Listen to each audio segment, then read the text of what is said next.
Yeah. Wake up with coffee and sports. Sunrise glow, listen coast to coast. A flow like you know. Offensively, who made them? Oh, Patrick Mahomes. Sideline to sideline with plays to show. This network's got the spark. When you put up 300 yards rushing against someone, that you got your butt whooped. I feel like I would have liked to see Oregon Ohio State in the semis, not the quarters. So I think some reseeding is probably where I would change. But they're out of their mind. They're going to do this 3 quarterbacks in a row. Here's the crazy. I just can't take it. Birds keep flying high, fans cheering loud, and one podcast moving through the crowd. Meaty Boyz brawling, no holds barred loud. This wire life never in doubt. Tune into the vibe. That's my bold prediction for the show. Devin Booker, in the next 3 years, he will be a Houston Rocket.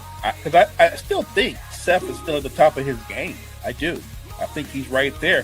Who knows? Maybe not this year, but one time soon. Why wouldn't we potentially see Seth and Roman? Tune in the vibe.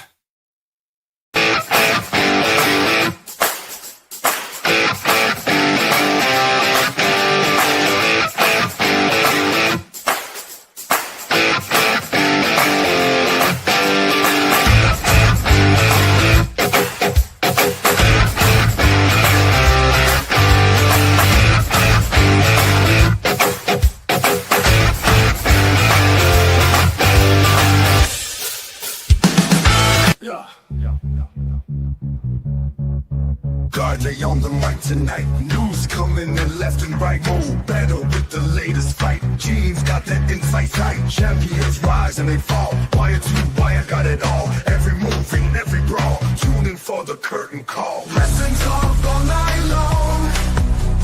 Catch the latest match and song. Ring the bell, let's get it on. Every story bright and strong. In the ring they clash and roar. New rivalries and so much more. Titles change and legends lore. What's poppin', y'all? It is your boy, Guard E3, and welcome to the Meaty Boyz Podcast. And of course, joining me just like every week, I tell you every week, he is the greatest co-host of all time, second to none, Mo Better. How you doing, Mo? Hey, I'm doing great, Brett. What can I say? It's Monday, so you know what it is. We're going to get into it and talk some wrestling. Hey, we might as well start the show with a live update. We just found out that, Liv Morgan has officially picked Stephanie Vickier for her title match. So at Wrestlemania 41, it will be Stephanie Vickier versus Liv Morgan. What do you think about that one, Mo? I think it's a really good matchup. I think their skill sets will complement each other. I can't wait for that matchup. I know that a lot of people will probably have Stephanie as a slight underdog, but I think this can be a banger. This could be one of the best matches of WrestleMania, so I'm looking forward to it. No, absolutely. We WrestleMania's coming up. We got the Elimination Chamber on Saturday. Hey, what's going on? Thank you for tuning in. So let's say we got two WrestleMania matches. I will say, I know there's been a lot of talk about how slow the tickets have been selling for WrestleMania. I'm thinking that after the Chamber, everything will start. They'll start selling a little quicker. I think part of the problem maybe is you're trying to sell to the same market twice with only one match announced. So we'll see how they fill out the rest of this card. It'll be rather interesting. No, I agree. I think that the ticket sales, they always say they're slow, and yet when it's all said and done, they sell out. But you know what? Fans have a right to be a little bit picky in how they spend their money. And if they want to see and wait and see what the card looks like, I'm there. I 100% agree with that. WrestleMania has to be worth your money. And I think Creative and Triple H and company, they got their hands full trying to figure out different kinds of matches that are going to entertain and engage the fans. I'll say Kyle is not on this show. Actually, I was just on a show with Kyle like a couple hours ago. Yeah, no, absolutely. It's hard enough to like obviously sell out a big arena regardless of the show, but when you're trying to go into like the same market twice in back-to-back years and you're doubling your ticket prices from last year, like that's just tough. You can't really expect everything to sell out that quick. So when people are kind of like, well, ticket sales are slow. Hey, I get it. Like they decided to upcharge again and now they're trying to sell that to the same fan base. Right. I do remember you, gamer. No, I appreciate you tuning in. It's good seeing you. So I want to, Mo, I do want to start this off with a question, Mo. We got the Elimination Chamber coming up this Saturday. What do you think about the idea? What if CM Punk did lose? Like, I feel like a good way to spruce up the road to WrestleMania is a surprise, is maybe a shock victory. And what I know a lot of, Finn Balor has a lot of fans.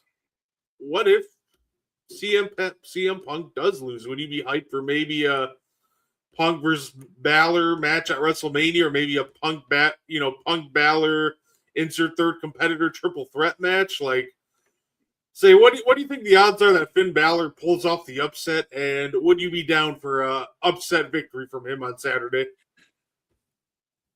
I would say if I was going percentage-wise, probably 40%, because I think that with all the injuries, they've had to alter storylines. I actually think the idea of a Finn Balor upset opens up the door to a more compelling storyline. And you almost read my mind, partner. The first thing I thought of was, it's not just Finn Balor versus Punk. It'll be Finn Balor, Punk, and another competitor to be named later. But I think it's a triple threat, and it'll be somebody where you go, okay, like it'll be somebody where fans are gonna go, yo, it's getting real. Like that to me is compelling because Punk is a big enough star that he can lose the belt and still be a monster star. Not to mention he can turn around and win it back at WrestleMania on the biggest stage, which is very possible and likely.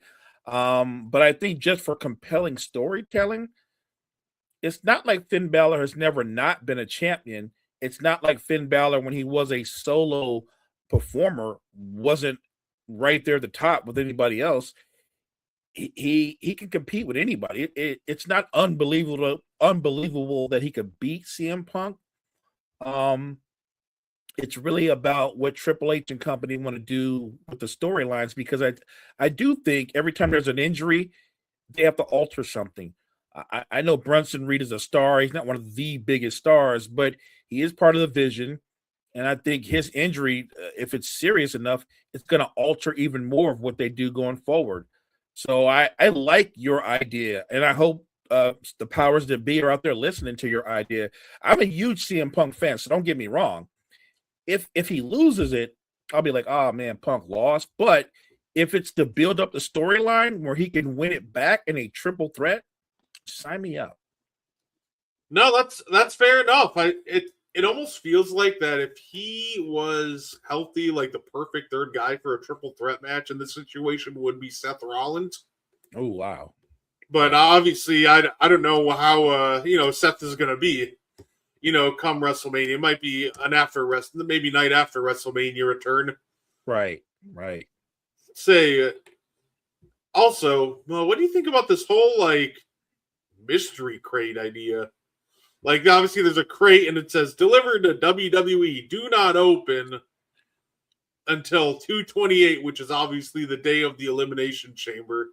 We got rumors that it's Danhausen from AEW making his debut. We got rumors that maybe Chris Jericho showing up, which, by the way, I don't believe the Jericho rumors. I don't think he needs to show up in a crate. I feel like Chris is just a big enough name on his own that you can just kind of saunter him out there.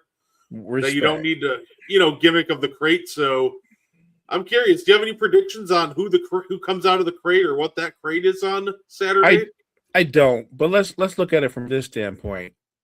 Realistically, we know it's not a person that sat in the crate all that time, right? Like so the idea of like don't open it and then suddenly I don't know, Bobby Lashley kicks the door open. We know Lashley didn't sit there over the week or whatever in the crate taking slow breaths. It's so far to this point, I don't know if you feel this way. I think the crate idea seems dumb. It seems honestly, it seems like a WWE idea. It's something that Bischoff and them would sign off on and build it up, and it comes down to it'll be something really stupid. Like as soon as I saw the crate, and I thought, oh no, I see what this gimmick's going to be. I immediately flashed to the Shockmaster, right? I just can't get over that. I had it was so bad. Oh, I had a similar say, by the way, Dirk Bike Kid, thank you for tuning in, sir. I had a similar like bad flashback, but to me, I'm like, we're having a mystery thing pop out of a crate, out of something on TV live. This is going to be the Gobbledygooker 2.0, isn't it? Except instead of a giant egg, it's a giant crate. Right. I don't think that, like you said, if it's a star, especially a star as big as Jericho, he doesn't need that gimmick. It's Chris Jericho. Just walk out there and get that pop. So I really do hope that I'm wrong and that they have a really smart, clever idea that I don't see. And it turns out to be something that all the fans embrace and get excited about. But to this point, the build up to it just reeks. Honestly, I said WCW, but if he was still in charge, and I know he's not, it's kind of a Vince idea too. Vince does stuff like he used to do stuff like that, and it was so dumb.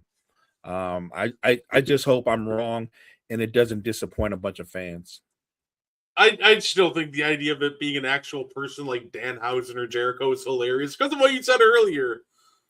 You're like, okay, you're trying to convince me that somebody just sat in this crate for like a month Right. waiting for this exact moment.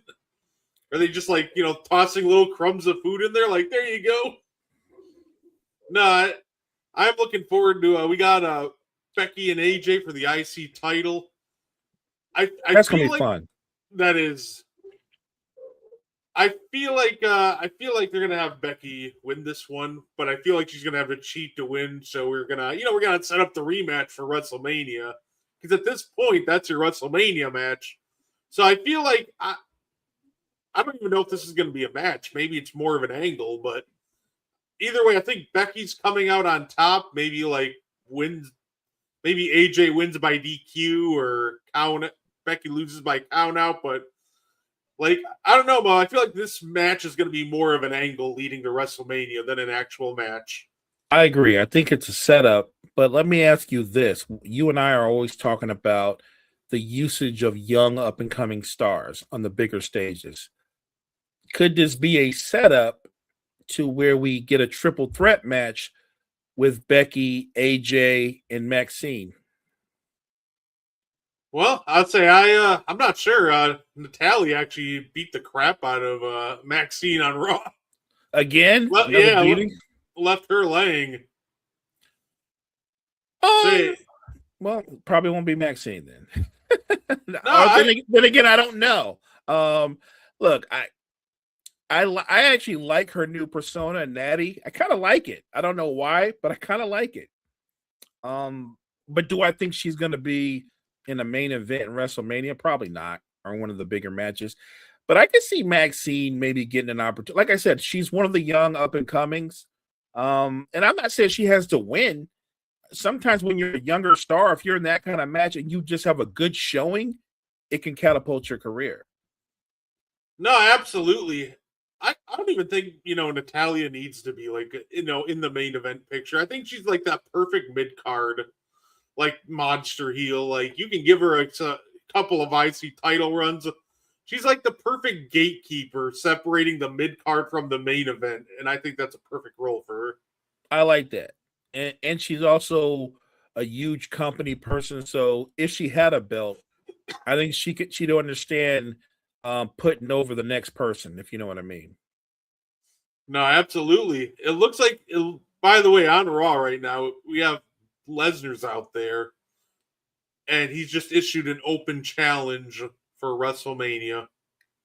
So we might be finding out in a minute here, too, who Brock Lesnar's WrestleMania opponent is. So in other words, he's saying who's going to come down, and we're getting ready to find out who's going to walk down that aisle. Well, it ain't going to be Bronson Reed.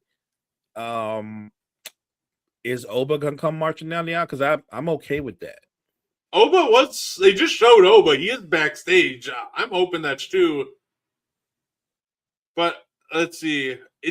I hope the rumors aren't true. I just hope it's not LA Knight. That just sounds like such a rough WrestleMania match. I don't want that. And although I enjoy his catchy tune, I don't want it to be Joe Hendry either. Yeah, I'd say if you're gonna, have him wrestle at WrestleMania, Brock, just at least make it a competitive match. Like Joe Hendry, it would just be like one F5 and that's it. What? What about Gunther? I would enjoy Gunther. That would be great.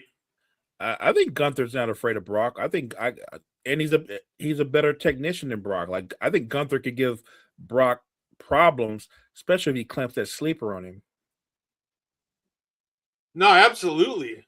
Let's say he he issued an open challenge and just left, so I guess we're not going to find out tonight. But they're leaving it open-ended for who his WrestleMania opponent's going to be.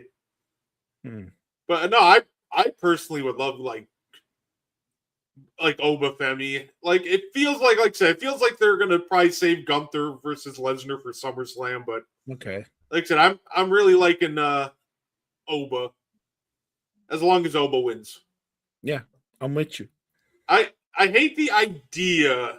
Like John Cena was talking to, can't remember which podcast it was off the top of my head, but he is talking about, the loss to Lesnar. He's like, well, they had me lose to Lesnar because they thought he lost too much in the previous year, before he left, and they wanted to reset him as a monster heel.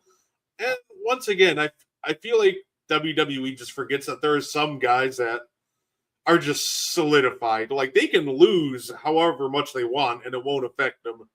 And I think, that's the case with Lesnar. So I'm only paranoid about a match with Oba because it feels like they're still trying to build up, Brock, even though you don't really need to build up Brock anymore. We know who he is at this point. Yeah, I'm with you. He's established. And like you said, he is one of the ultimate monster heels. And you don't need to build up what he is, his resume, or who he is. I think that who you should be trying to build up are guys like Oba Femi and some of the younger wrestlers by going through some of these top headliners, these veterans. I think Oba's a perfect matchup for Lesnar, but only, like you said, if you're going to put Oba over. If you're going to feed him to Lesnar to make Lesnar look good for whatever reason, build him up, I don't want to see that. No, absolutely. Another guy, I'll say, look, and also I saw somebody else outside the ring doing interviews. Trick Williams, that dude's going to be a star, man. He's fun. He just has so much charisma. It was great to see. So, man, Trick, I would almost love for, Trick Williams to somehow get into a big, I'd love him to be in a high profile match at WrestleMania. I know he's not going to win the chamber. They're not going to pull the trigger on him that quick, but give me a strong showing and a high profile Trick Williams match at WrestleMania. Yeah, I'll co-sign on that. He doesn't have to win the chamber, but I think he needs to have a good showing in the chamber. I'll say this is not the show for us to talk the Super Bowl. This is our wrestling show. But if you have any Super Bowl questions, you can check out the morning show tomorrow at 8 a.m. I would love it if Trick won. I guess the question is, who do you think pulls off win in the chamber on the women's side? They got one more spot to fill, I believe, and they got to find out Jade's opponent. We got Tiffany Stratton, Rhea Ripley, Bliss, Asuka, Kiana James, and one more. Do you think it's going to be the mystery last person, or do you think it's going to be one of the 5 ladies mentioned? I'm going to go for the upset because I think it is kind of an upset. I'm going to say, and even though this is a weird matchup because it would be like David versus Goliath, I'm going to say Alexa Bliss pulls off the upset. Hey, Bliss versus Jade would be a lot of fun. I'd take it. Right, because it really would be. I mean, you know how tiny Alexa Bliss is, so it would be David versus Goliath. But can you sell that? Absolutely. If you know what Alexa Bliss has done and what her resume is, you can sell that. You know what, Mo? I think for the winner, I'm gonna take the one more that's to be determined. I think they're gonna do like some, last chance battle royal or something like that, or some last chance match with like maybe some of the losers in the previous match. Right. And I think that I think they're gonna get Charlotte into the chamber and set up Charlotte versus Jade. That's one match that they've subtly been teasing in the background, thinking we'd forget about it, but especially with Bianca's hurt, Naomi's hurt. Like with the injuries that they have for all the perfect Jade opponents, like now it feels like a good time to pull the trigger on that Jade versus Charlotte match. And they do have these weird interactions, right, where they cross each other's path and kind of stare each other down. Yeah, look, I don't think that would be a horrible match, but I think that Charlotte's done a really good job of kind of repairing her relationship with the fans. Obviously, with the formation of the tag team with Bliss. And look, at some point that'll come to an end. I get that. But I don't know if fans are ready to embrace Charlotte Flair as a world champion again. Not because she's not still one of the top stars. I think sometimes a lot of fans feel like she gets what's the word? Preferential treatment. When I feel like she always gets to leap to the head of the line, if that makes any sense. No, absolutely.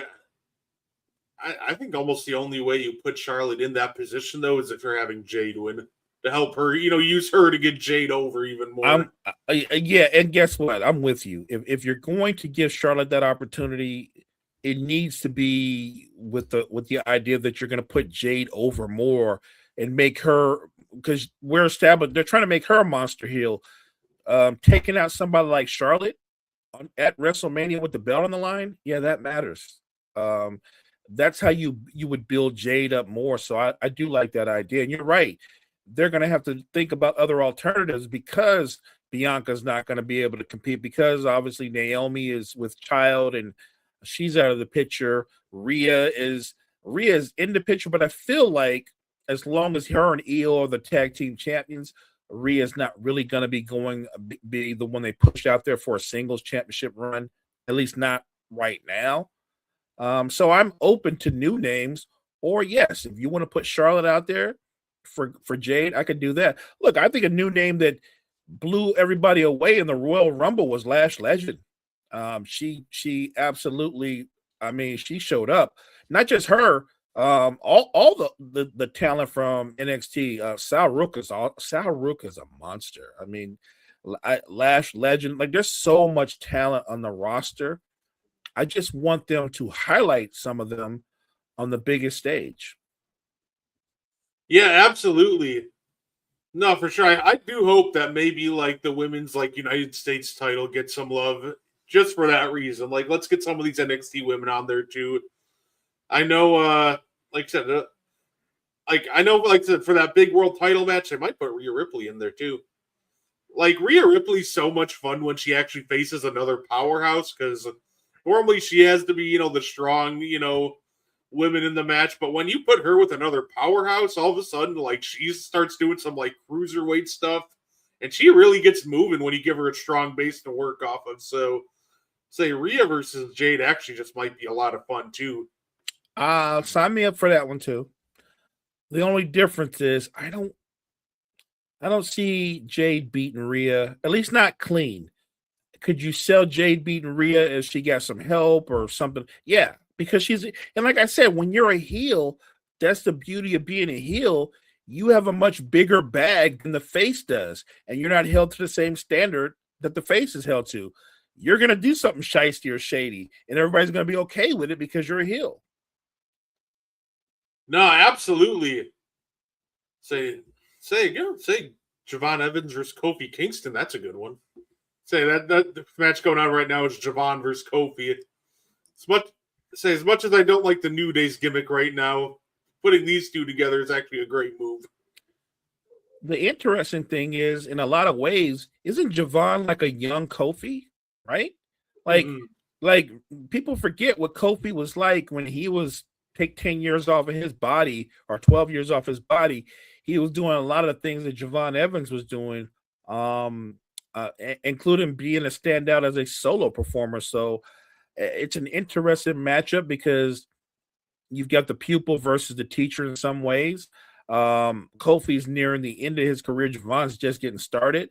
But I think that I would say their skill sets kind of align with each other. It should be a really good match. I doubt Kofi wins because the New Day, let's be honest, they don't win that much lately. You know that. No, absolutely. I'm looking forward to it. Mo, I thought I'd have a little fun today too. Kind of throw it back a little, old school. So I saw this post that which faction had the biggest impact in wrestling history. And I thought not only could we spend a little time giving each one of these factions their flowers, I thought you'd have a little fun. I figure a better question though, Mo, is if we rank them. Because I feel like the biggest impact in wrestling history, that's just the NWO. Like that's just a lock. And I don't think anybody would disagree that number one would be the NWO. I think NWO's got to be there. If not the impact that they had in the industry, like the NWO's gimmick and everything they stood for was so good that it literally flipped. Remember, it flipped the ratings war. WCW getting their teeth kicked in, and they come up with this idea of the NWO, and they done something they hadn't ever done in forever, and that's beat WW at the time WWF on Mondays. That's how powerful the NWO was, and quite frankly, of all the factions, there's no debating this. The NWO is the biggest faction in the history of wrestling. But by the time they were done, Brett, they had like 40 people in the NWO. Yeah, they were the biggest faction in wrestling, like literally and figuratively. Yeah. And remember, they even broke them down into smaller groups. They had NWO Wolfpack. What was the other one? Dang. I'll say they had the NWO New 2000. Right. They had so many different variations.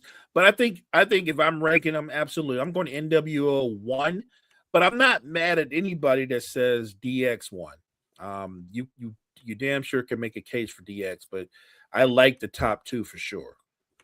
And I feel like and then of course there's also like spin-offs of the NWO. Like it's so popular, all of a sudden it's like, hey, there's the LWO. Hey, here's the BWO, the Blue World Order, and you're like, all right, this is getting ridiculous, but whatever. Yeah, the LWO has not quite reached that status, but it was a good idea. I would say, like I said, I would. Those are the top two. That's pretty easy. I have no problem with the Bullet Club at 3. I will say one faction that's not on here that I'm kind of shocked because I think that they were pretty big and they were definitely successful. Would have been Evolution. Evolution had a really strong run. I almost feel like that Evolution or even like the Shield would have made more sense than the Main Event Mafia in this question. Like, look, all those Evolution and the Shield are also placing number 5 if we added them here. Right. But at least those factions at least produced multiple stars. The entirety of the Shield went on to become world champions and multiple. Yes. Say, like, Evolution obviously helped launch Randy Orton and Batista. I like the Main Event Mafia. I thought they were great. I'm not trying to diss the Main Event Mafia. It's when we're talking about impact in wrestling history. Right. Like, all 4 of these other teams impacted it in some way or another. Main Event Mafia, you're just like, all right, you had a great TNA run, but I don't think the impact just stacks up to the other 4. Agreed. Look, Main Event Mafia they were huge, but only within the TNA universe. I don't think the Main Event Mafia had any real impact in terms of overall. I'm talking about the larger scope of wrestling, not the way the rest of these factions did. You're right. I would replace and look, I enjoyed watching Main Event Mafia, so don't get it twisted. But we are talking about in terms of your impact on wrestling. I think you're right. Evolution or the Shield had bigger impacts on wrestling. No, absolutely. And then you know what's funny, Mo? I don't think that number 2 spot is quite the runaway as a lot of people would think, right? And I think DX had a great cultural impact for sure. There wasn't a lot of kids that weren't getting in trouble telling everybody to suck it at school. No. But in terms of with the way it's phrased, Mo, wrestling history,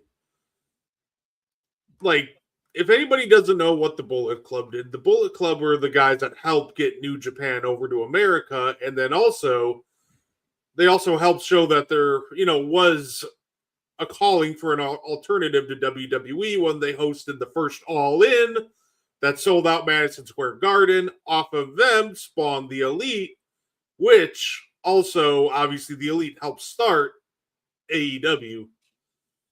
In terms of 2 through 4, I think it's interesting, Mo, because DX, obviously fantastic. If you want to say they're 2, I don't have an argument for that.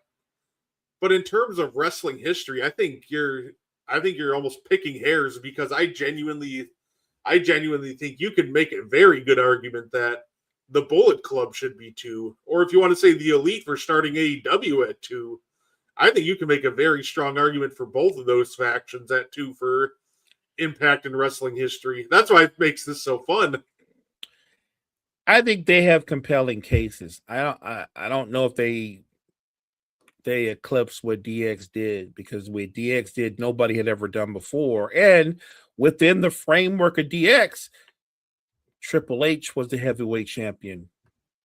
Shawn Michaels was the heavyweight champion.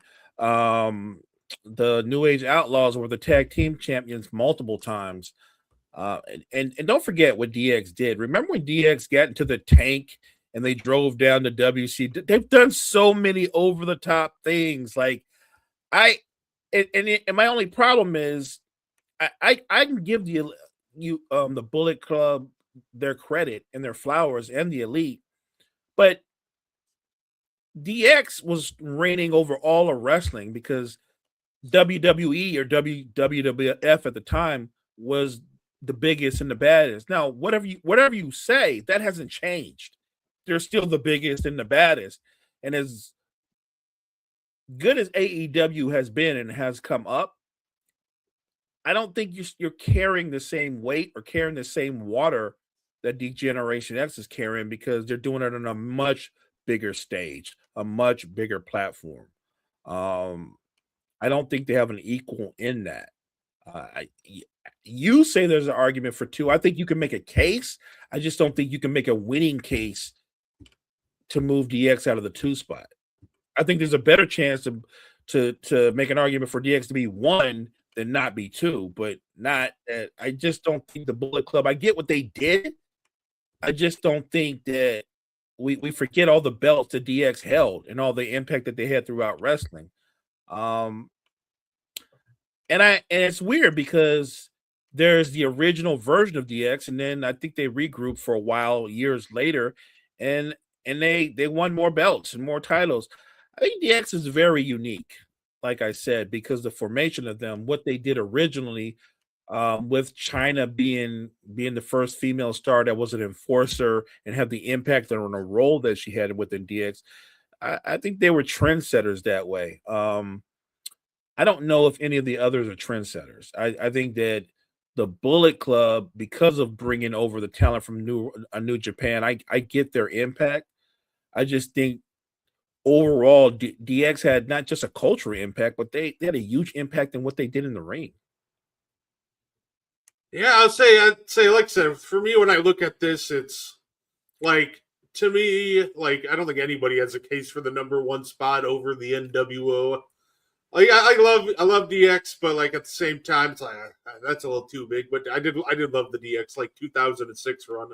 I actually believe that one of the first like pieces of merch I ever got from a WWE show, like it was like the first one I think I got was a John Cena spinner belt because I was rocking the John Cena gear, had the jorts and everything.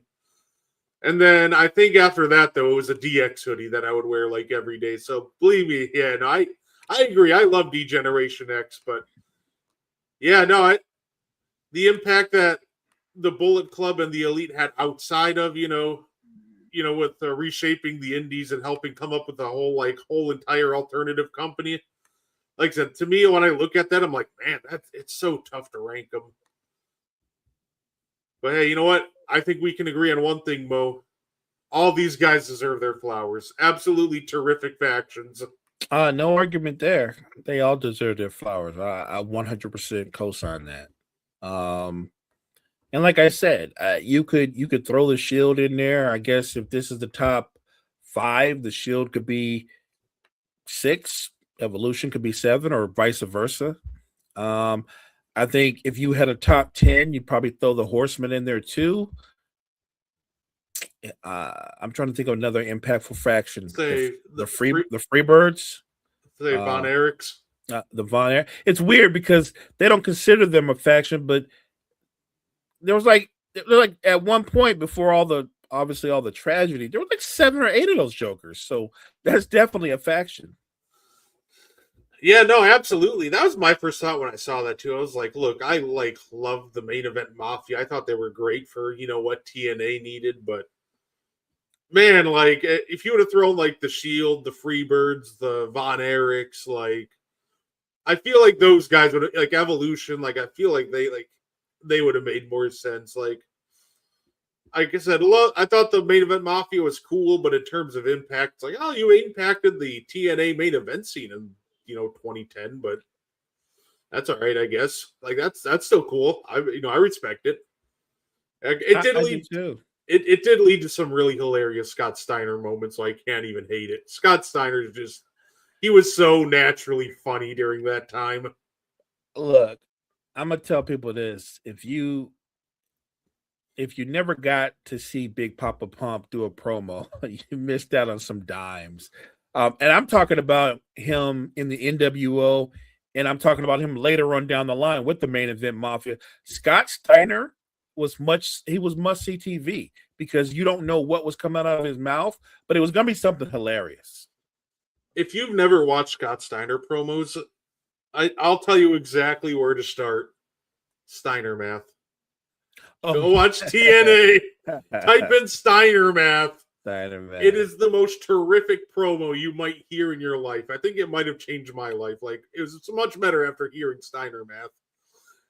But it's just also like the random quips, like when they're feuding with Samoa Joe and he's going all in on an impassioned promo. They tell him to calm down and he goes quiet for a second.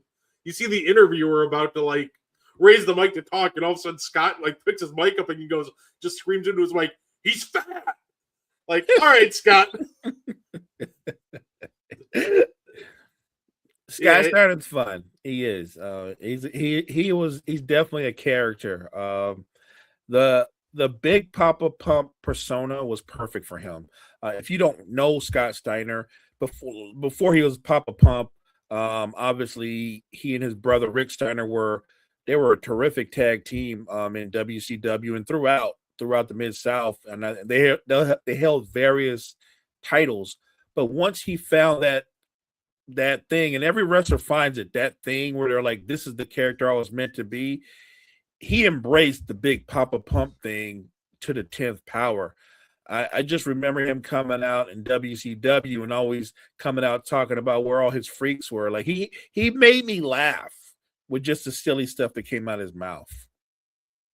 The only sad part about sometimes the Scott Steiner is everybody knows him as this big, hulking big Papa Pump. I'm like, you're missing out, man. You're missing out on like OG Scott Steiner, who is one of the more athletic big guys you'll ever see in your life. Yeah. Don't forget. I mean, when you see Braun Breaker do that Steiner, that he got that from that. That's a family thing. Yeah.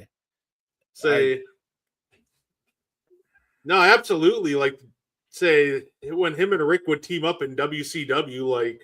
They look like they can beat you up, but then they would bust out some of the more like crazy athletic moves you'd see from a big man. And right. That doesn't even make any sense. Like, yeah, when Scott Steiner would do that, when he first started doing that, like Frankensteiner off the top rope that Braun does, you're just like, how? Like, look how big you are. How does that even work?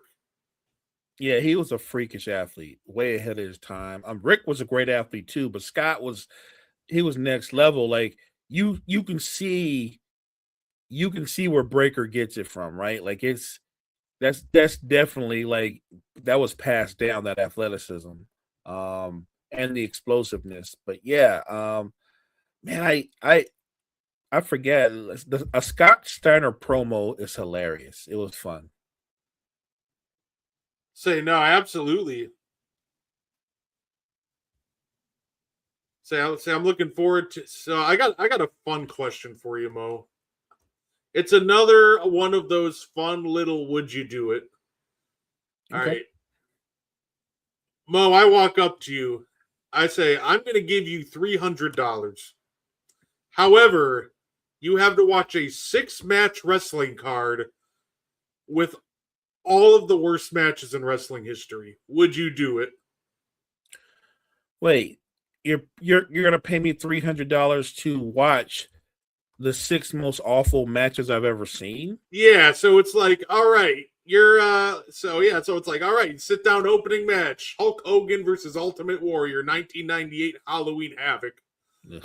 And then we just progressively go more downhill from there. Granted, that match might have to be the main event because that genuinely was maybe the worst match I've ever seen. You know what? I probably wouldn't do it. Probably wouldn't do it. There's some stinkers out there. I'd be like, you know what, my man, keep that 300. I'm good. Like what I don't need to do is experience that all over again. One bad match can just it could ruin the taste of a really good pay-per-view. I can't even fathom sitting through 6 awful matches. Look, if I used to be a big a fan of Big Van Vader, especially when he was at his peak. But at the end of his career, his matches were god awful and hard to watch, and they were putting him in main events, and he was toast. I've seen Hulk Hogan in so many stinkers I've lost count. They're always trying to put him up against these really big monsters, but it doesn't work because Hogan's not a good wrestler. You know what I mean? Like, he's not a good wrestler. So you put him in there with some huge stiff, and it's just it's just 2 big ass men slow dancing. It's horrible. Yeah, I'm not gonna torture myself with 6 of those. I love the old Hogan like formula where you're watching, like, he gets beat up and then you watch him punch while the big monster's just like teetering, like, oh, is he gonna fall? Right.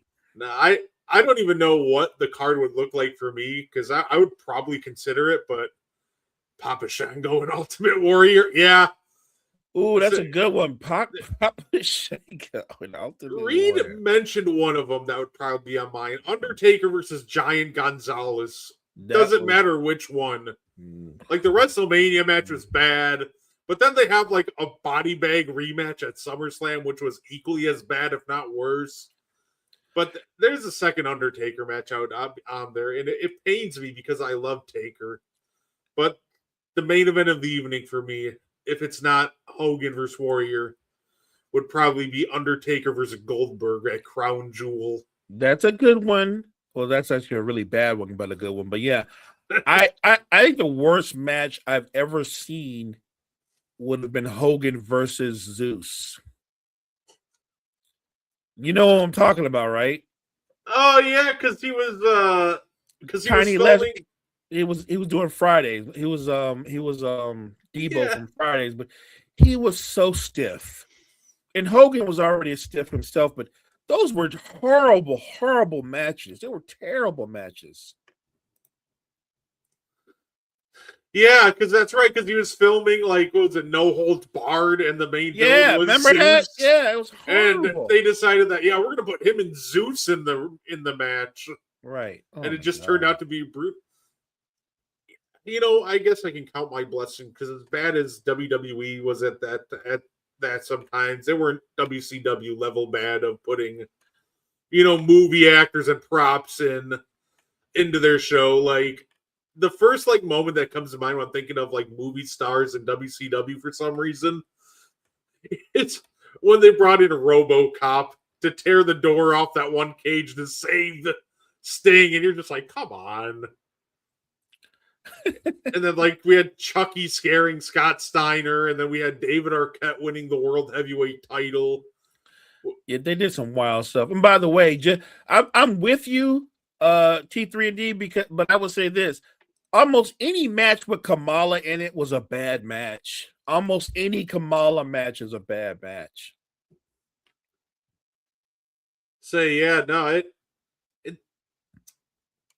Absolutely. So I thought that was a fun question. Hey, let me know in the comments. What do you guys think? Would you guys, for $300, watch a 6-match card with the worst matches that you have ever seen? $50 a match. Say Abdullah the Butcher and Cactus Jack.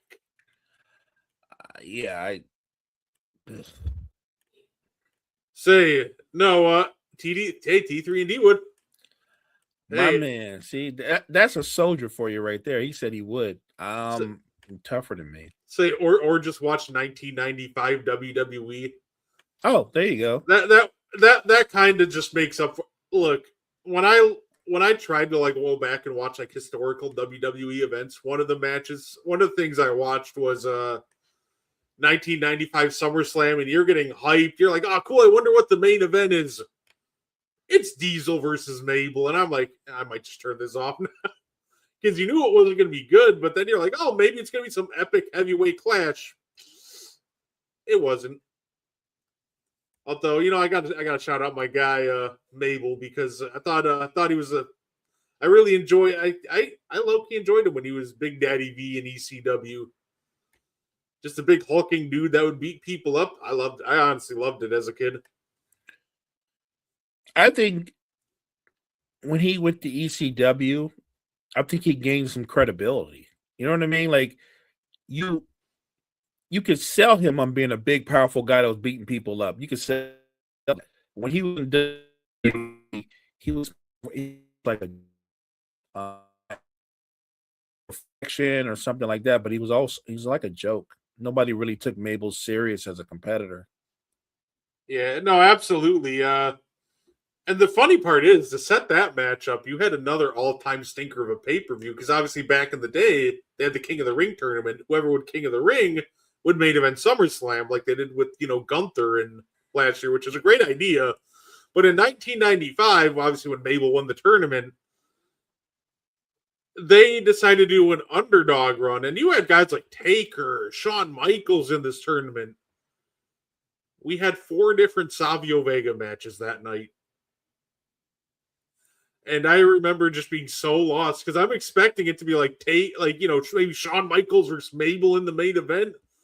And then I'm like, oh, it's Savio Vega. Cool. Oh, there's Savio again. Okay, I'm seeing a trend. All right, please no more Savio Vega. Like I said, it was such an interesting year for WWE. Like 1995 was almost like the embodiment as to why the industry needed a change, which is what the NWO would provide about a year later.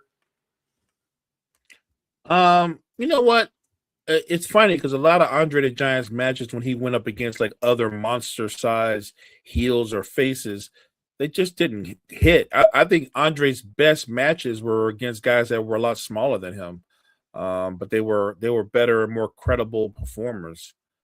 Look, Stan the Larry Hansen. I would say Stan Hansen was. You can make an argument he was Bradshaw before Bradshaw. With that Larry. Absolutely. Hey, before we get off, apparently JBL said he almost had a match in TNA before creative plans changed. Would have been interesting to see 60-year-old JBL wrestling another match. I feel like he could have pulled it off, though. Like, his move and skill set was so power-based that it's not like there really wasn't a lot of his moveset that he probably couldn't do now. Like, it's clubbing blows, fall-away slam. Like, he can still pull that off. And JBL today, even at 60, is still a credible performer versus I don't want to see Ric Flair out there ever again. Ever. I'll say, hey, you know what? There was the report that, Ric Flair was considering a final match. We got Mayweather and Pacquiao having another match. We got Mayweather Tyson. Hey, apparently 2026 is the year of the Unction. We're getting all the OGs and Unks out there for one final hoorah. Yeah, look, I get it. I would not. I'm not paying to see a Floyd Mayweather fight. I would not pay to see Floyd. I don't want to see old Floyd Mayweather fight an even older Mike Tyson, and I'm trying to figure out how that works because what is the catch weight? Mike walks around over 200 pounds easy. Floyd, even after a big turkey dinner, might weigh 150 tops. So what the hell is the catch weight going to be? I think the catch weight is just money. Well, that's probably why they dubbed it an exhibition, just so they can avoid all that. Well, don't worry. I mean, you're not going to get a brawl from those two. Mike's old and slow, and Floyd, if nothing else, can still get on his bicycle and pity pat his way to an easy win. Yeah, and then Mayweather or Pacquiao, like, that match wasn't even that great, 10 years ago. And now what you want me to watch? I'm glad it's on Netflix. I already have it, so if I do decide to check it out of curiosity, I don't got to pay for it, I guess. But, like, I'm not looking forward to that at all because it's like, oh, you conned me out of the money a decade ago. Like, now I'm supposed to be excited after watching you guys pretty much do the salsa like 10 years ago. Like, yeah, I'm all right. I don't know if it's going to be a great fight, but I will tell you this: if that fight actually happens, Manny is going to maul Floyd Mayweather. Oh, he is going to maul him. Oh, it's official, Mo. They already announced it in like September. We're getting Pacquiao Mayweather II in Vegas. I think Manny beats the brakes off of him. Yeah, and you know what the crazy part is? It's not even an exhibition match. Apparently, it's just a regular boxing match. So Floyd's record will be on the line unless they change it, in the next, down the road.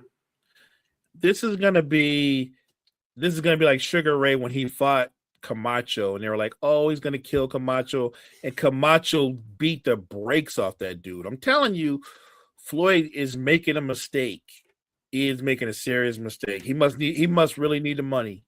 Yeah, hasn't boxed a professional match in 10 years. Sorry, 8. He had that one technical one against McGregor outside of exhibitions. I don't know how he does this. It's funny that you mentioned Sugar Ray because as soon as Pacquiao and Tyson got announced, they announced Pacquiao. I'm like, what's next? Mayweather versus Sugar Ray? Like, are we just going to keep getting slightly older as we progress? But hey, it's a lot of fun. Even throwing a little boxing for you at the end. Oh, that's fun. Say, that's all the time we got for you. Make sure to check out the Sports Report in about 3 minutes. Anything you want to add before we get on out of here, Mo? No, I appreciate everybody in the chat. Reed, T3&D, everybody that showed up for us. You guys always bring the fire with your questions and some of your answers. So thank you guys so much. And I want to end this on a note that I've done a couple times, but I feel like it's very prevalent now, especially with the news that we just got yesterday, with the unfortunate passing of former NFL player Rondell Moore. Just a friendly reminder: Your mental health matters. If you need help, go get it. You know, there's somebody there for you. Men's mental health does matter. So make sure to take care of you physically and mentally. So I wanted to throw that out there. Just really unfortunate. You can check Mo and I out on, the N1 podcast on Thursday. And of course, if you want more content, you can check us out on Facebook or you can join the N1 podcast Discord. That being said, thank you for tuning in and you enjoy the rest of your night.